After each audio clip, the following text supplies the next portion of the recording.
রায়হান রাফির একদম শুরু থেকে এই আজকের তুফান পর্যন্ত তারা ছবি দেখছেন এবং সেই জন্য তারা ছবি দেখতে এসেছেন। এইটাকে আসলে একটা ডিরেক্টরের সাকসেস মনে করেন কিনা? কারণ নির্মাতা হিসাবে প্রতিটা নির্মাতাই চায় ডিরেক্টরস আসলে ইউনিট হবে, ডিরেক্টরস ইন্ডাস্ট্রি হবে, সেই জায়গাটার একটা সফলতা কি বা সুন্দর আভাস কি দেখছেন? সেটা দেখছি, সেটা তো সেই জন্য আমি লাকি। সাধারণত ডিরেক্টরদের কথা এখন ইদানিং কালে ডিরেক্টরদের নামে সিনেমা দেখে না, তো মানুষ যে দেখছে সিনেমা আমি খুবই কৃতজ্ঞ। বাট যাই হোক, তুফান আমরা ফুল টিম মিলে বানিয়েছি। আমাদের শাকিব খান দুর্দান্ত অভিনয় করেছেন, যেটা আপনারা দর্শকরা কিন্তু বলছেন যে এরকম অভিনয় শাকিব খান আগে আমরা কোনোদিন দেখি নাই। চঞ্চল ভাই তো মাইন্ড ব্লোয়িং, সবাই জানেন আপনারা। তো সব কিছু মিলে দেখি, মাত্র প্রথম দিন তো একটু হজম করতে সময় লাগতেছে, এরকম রেসপন্স পাবো আশা করি নাই। আর স্বাভাবিক, আমার ছবি তো আসলে সাধারণত প্রথমে সিনেপ্লেক্স থেকে হিট হওয়া শুরু করে, তারপর আস্তে আস্তে গ্রামের দিকে যায়। কিন্তু এবার তো 129টা হলে একসাথে চলতেছে এবং এত রিঅ্যাকশন একসাথে পাচ্ছি, নিজে একটু সব কষ্ট হচ্ছে আর কি। দেখা যাক কি হয়। অ্যাডভান্স বুকিং এর ক্ষেত্রে তুফানটা একটা রেকর্ড করতে যাচ্ছে, রেকর্ড করতে যাচ্ছে, রেকর্ড হয়ে গেছে। এই সোর্সটা কি আসলে?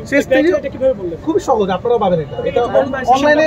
খুব বিষয়, আপনারা অনলাইনে ঢুকলেই পাই যাবেন। আপনারা যখন সিনেপ্লেক্সের ওয়েবসাইট, এখনকার যুগে ডিজিটাল যুগ, কেউ মিথ্যা কথা বলতে পারবে না, সবকিছু খুব পরিষ্কার। কয়টা শো বিক্রি হচ্ছে, কয়টা শো টিকিট নাই, এখন তো আপনারা দেখতেই পাচ্ছেন।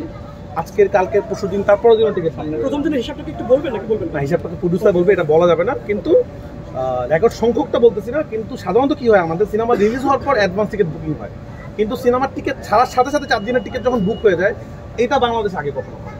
আচ্ছা রাফি ভাই,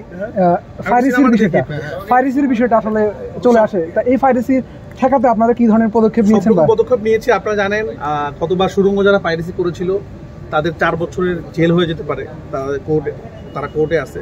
তা আমি আশা করবো আপনারা অনেকে হয়তো বুঝেন না বুঝে ভিডিও করে ছবি আপলোড করে দিচ্ছেন, ছেড়ে দিচ্ছেন, এটা কিন্তু মারাত্মক একটা অপরাধ। কোনো সিনেমারই আপনারা পাইরেসি করবেন না। বাংলা সিনেমার এই জয়যাত্রা শুরু হয়েছে, এটার সাথে থাকুন। এটা সবার জন্য ভালো লাগে যে বাংলা সিনেমার এই যে একটা ক্রেজ, মানুষ কোরবানি দিয়ে দৌড় দিচ্ছে সিনেমা হলে, এটা আসলে সবার জন্যই ভালো। আমার মনে হয় আমার জন্য, আপনাদের জন্য ভালো লাগে আসলে সিনেমা যখন চলে। তো সবাইকে ঈদ মোবারক, সবাইকে তুফান দেখার আমন্ত্রণ জানাই এবং আপনারা প্লিজ অগ্রিম টিকিট করে হলে আসবেন, না হলে কিন্তু আপনারা টিকিট পাবেন না। Thank you. আপনারা বলেন, বিদেশে আপনারা যেটা দেখেন সেটা হচ্ছে, যেহেতু বক্স অফিস আছে, ই টিকেটিং আছে, আপনি দেখবেন যে অন্যান্য দেশে সব জায়গায় আপনি ইনফরমেশনটা, আজকে শো শেষ হচ্ছে, ইমিডিয়েটলি আপনি ইনফরমেশনটা পেয়ে যাচ্ছেন। কিন্তু বাংলাদেশে দেখেন 140টার মতো হল, সো 140-45টার মতো সব মিলিয়ে হল হবে।